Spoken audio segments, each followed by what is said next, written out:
Oggi cibo salutare. No, non è vero un cazzo, mi sono fatto l'hamburger e do un brevin. Però no, invece cosa ti consiglio di fare? A parte che forse ne avevamo già parlato, questa è la solita salsa al garlic, all'aglio, ma col burro. Qui ho usato il burro chiarificato. In Scozia e in Olanda, in particolar modo in Olanda nei ristoranti argentini, usano mettertela come... Funziona il frigo? Sì, funziona, ma sta a cambiare discorso. Vabbè, dai, sta buono. Lo usano mettere come antipasto, anche se tu non lo chiedi, ti viene servita questo burro all'aglio, ok? Un po' come a Tenerife ti servono, allora qua, una che ho regalato a Mirko e a Maria e una mia sottognua, ti servono la salsa moio. Stanno arrivando lavori di continuo, ma va bene così. Beh, va bene così, questo vale anche per te, va bene così fino a un certo punto, perché ci sono molte giornate in cui lavoro 16 ore al giorno e dopo sto male per 2 giorni, ok? Intestino irritabile, oppure anche la schiena, tutte quelle cose lì. E può andare bene se fai come dico di fare io, di dividere il divertimento dal lavoro, per quanto per me il lavoro sia comunque un piacere, un divertimento, ma il corpo ha anche bisogno di andare in bicicletta, di camminare, eccetera eccetera. Ho visto che mescolando le due cose, da noi si dice non è né carne né pesce, però c'ho sempre a non esagerare. Anche perché adesso non ho tempo per farti sto discorso, però rischi di cadere nella monotonia. Cos'è la monotonia? Cioè, a te, non so, sto lavoro piace, ok, ti diverte, ti dà soddisfazione, tanta soddisfazione, eccetera, va benissimo, però se tu fai sempre solo questo, fare delle cose, tra virgolette, uguali tutti i giorni, ti accorciano la vita, nel senso che il cervello ha una percezione del tempo diversa, il tempo vola molto più velocemente, le cose sembrano quasi tutte uguali, no? Quindi non vengono distaccate, è un po' come quando muori, no? Hai capito? Pertanto va benissimo, ok, il lavoro, tutto quello che vuoi, ma poi dividi, passi magari, come farò io, una giornata magari a pulire il camper piuttosto che a cambiare guarnizioni dei nere, sì, effettivamente ho da farlo, e piuttosto che andare in bicicletta, ma un bel giro in bicicletta, sai, uno di quelli che ti ricordi, no, 2 chilometri proprio per dire oggi ho fatto l'attività fisica, hai capito? Tutto bello Singano, ma le istruzioni su come arrivarci? Ma porca puttana! Te l'ho spiegato ieri, sempre sullo stesso video, vedi? Questo è il deficit dell'attenzione, ossia, vedi, la gente non è più capace di ascoltare perché è abituata a un rilascio istantaneo di dopamina, ossia una risposta istantanea, una risposta forte, un'immagine forte, emozionale, che irrompa nella sua quotidianità e gli rilasci appunto questa scarica di dopamina. E invece no, porca troia, che te diventi insemenio, rallenta e ascolta quando gli altri parlano, perlomeno se gli altri hanno un qualcosa di interessante e o utile da dirti. Oh, pensa come cambia tutto sostituendo il termine "te sei stupido come una cavara" con il termine "hai necessità di un rilascio immediato di dopamina". È un po' come dire, non so, puttana è un termine volgare che sta a indicare uno dei mestieri più antichi del mondo, ossia la prostituzione, presente anche nelle scimmie. Questo per renda conto di quanto antico che è. Speriamo che si senta perché c'è parecchio vento. Non so, se tu filmi una puttana, continuiamo a utilizzare questo termine volgare, mentre adempie alle sue funzioni, no, questa è una pornostar, è un'attrice, una grande attrice. Vedi come tutto cambia cambiando una parola. C'è un mondo che vive sugli eufemismi questo, porca puttana. O come troie, no? Una troia che fa a Troia è una troia, ma una troia che fa a Troia su internet è una OnlyFans, è una influencer, capisci? E come cambia tutto, porca miseria. Attenzione, troia non sarebbe propriamente una parolaccia, mosca, va via, in quanto inizialmente l'etimologia del termine stava a identificare l'animale femmina del suino, ossia la scrofa, la fattrice, ok? Poi nel tempo il collettivo gli ha assegnato un nuovo significato, ossia quello di ragazza o donna dai facili costumi. Singano, ti vedo sempre in bici, ma è rilassante? Dipende ragazzo, dipende, come su tutte le cose. Sostanzialmente, se devi fare i tempi su Komoot, se devi fare i chilometri, se devi dire ai tuoi amici sono arrivato fin qua, sono arrivato fin là, no, mica tanto, è una rottura di coglioni, è pesantino, è leggermente stressante. Piuttosto sta a casa, guardati a De Filippi. Al contrario invece, se vivi questa attività diciamo senza pretese, ossia senza una meta, o meglio con una meta un po' come quando facciamo il giro dei Balcani, no? Che prendemmo la Grecia come giro di boa, no? Una meta così immaginaria, fantasticata, ma non desiderata, in quanto noi dicemmo ma in Grecia non se ne sbatte proprio un cazzo, però bisognerà comunque pianificare un attimo un giro di boa, no? Il giro di boa era la Grecia, quindi tu nei giri in bici pianificati questo giro di boa, tipo io ho messo una città del Friuli, ma non mica voglio andarci. Poi sono stato fortunato che ho beccato un militare che mi ha fermato e ha detto non si può passare perché ci sono degli esplosivi, adesso stanno un attimo vedendo la zona, insomma, ecco.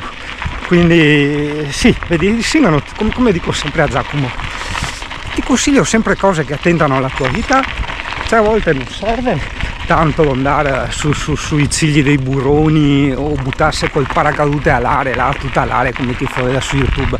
No, basta seguire il Singano, Dio caro. E io ero lì tranquillo che tiravo giù i miei pensieri e il militare là che mi ha sentito parlare da solo e ha detto ma sto qua è matto, perché avevo anche la GoPro un po' bassa, quindi non si vedeva magari che mi stavo riprendendo. Ne avevamo già parlato, però sai che cambia tantissimo dal fare un giro in bici così al fare un giro in bici meritato, virgolette volute, nel senso dopo tante ore di lavoro, dopo è un po' il piacere dopo il dovere, no? Capisci? È un po', non lo so, ha tutto un altro valore, l'ho sempre sostenuto, è un po' come la pizza dopo la fame, seguimi.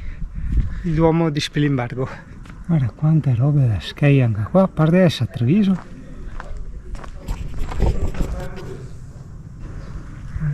C'è un'area camper a 550 metri da qua, dal Duomo di Spilimbergo, è a pagamento, però adesso vado a vedere se si può fare il carico e scarico, che così me la puntino nelle mie mappe di carichi. Wow. Eccola qua, ovviamente vuota, tutti i camper sono di là, perché dice che senso ha pagare, c'è già il parcheggio di là, ok, e qui puoi venire a fare il carico e scarico. Ah, c'è anche le colonnine della corrente. Ah, forse per quello. Beh, se hai bisogno di corrente costa 5 euro. Ok, il carico funziona. In sostanza il percorso che ti consiglia Singano è quello dall'area camper di Valvasone a Spilimbergo, senza seguire particolari tracce. Tu stai ad occhio, stai sempre nelle parti del tagliamento, ok? Perché questo tracciato viene affiancato sia dal Meduna che dal tagliamento, sono i due fiumi che bagnano queste terre. Stai un po' sulle grave, un po' sui campi, poi ti fai il giro a Spilimbergo, da vedere assolutamente il borgo e il centro è molto bello, il castello di Spilimbergo che ricorda molto il castello di Valvasone e il Duomo che abbiamo visto prima. È tanta pace, natura, i rumori che ti senti, gli elicotteri da guerra che continuano ad andare avanti in Drionco, non so cosa schiga. Ivara ha perso la strada e tu non usato il navigatore. Ora svolta a sinistra, ma liga dentro, porca puttana, ci sono anche i fili di ferro, non è che posso scavalcare là e basta. Oh, ecco qua che sei un buso, dai. Mona, porca troia. Non avevi ricalcolata, porca miseria, te me mandi dentro le famiglie. Sì, hanno fatto bene a bloccarmi il percorso, ogni tanto senti qualche tonfo, probabilmente ci sono gli artificieri che stanno facendo brillare ste bombe, ste mine, mi hanno detto. Cosa sono gli artificieri? Pampini. E cosa vuol dire far brillare una bomba? Allora, artificieri sono quelli che hanno a che fare con le bombe, che devono disinnescarle, annientarle, ok? Farla brillare significa che la mettono dentro una cupola oppure sottoterra, insomma, con altri modi loro, e la fanno esplodere in sicurezza. Cipi.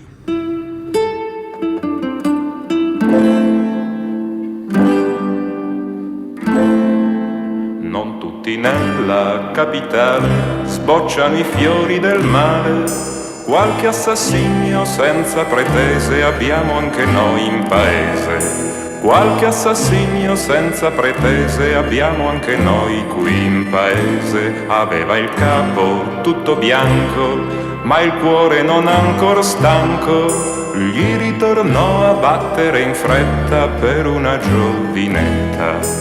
Gli ritornò a battere in fretta per una giovinetta, ma la sua voglia troppo viva subito gli esauriva, in un sol bacio e una carezza l'ultima giovinezza, in un sol bacio e una carezza l'ultima giovinezza.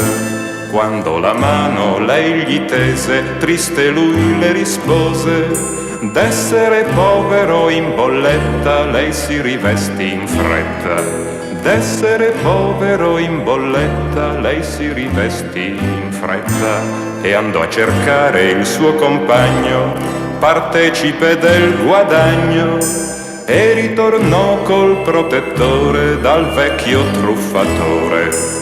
E ritornò col protettore dal vecchio truffatore. Mentre lui fermo lo teneva, 6 volte lo accoltellava. Dicon che quando lui ispirò la lingua lei gli mostrò. Dicon che quando lui ispirò la lingua lei gli mostrò. Misero tutto sotto sopra senza trovare un soldo, ma solo un mucchio di cambiali e di atti giudiziali, ma solo un mucchio di cambiali e di atti giudiziali. Allora presi dallo sconforto e dal rimpianto del morto, s'inginocchiarono sul pover'uomo chiedendogli perdono. S'inginocchiarono sul pover'uomo chiedendogli perdono. Quando i gendarmi sono entrati, piangenti li han trovati, fu qualche lacrima sul viso a dargli il paradiso. Fu qualche lacrima sul viso a dargli il paradiso. E quando furono impiccati, volarono fra i beati. Qualche beghino di questo fatto fu poco soddisfatto. Qualche beghino di questo fatto fu poco soddisfatto. Non tutti nella capitale sbocciano i fiori del male. Qualche assassinio senza pretese abbiamo anche noi in paese. Qualche assassinio senza pretese abbiamo anche noi qui in paese.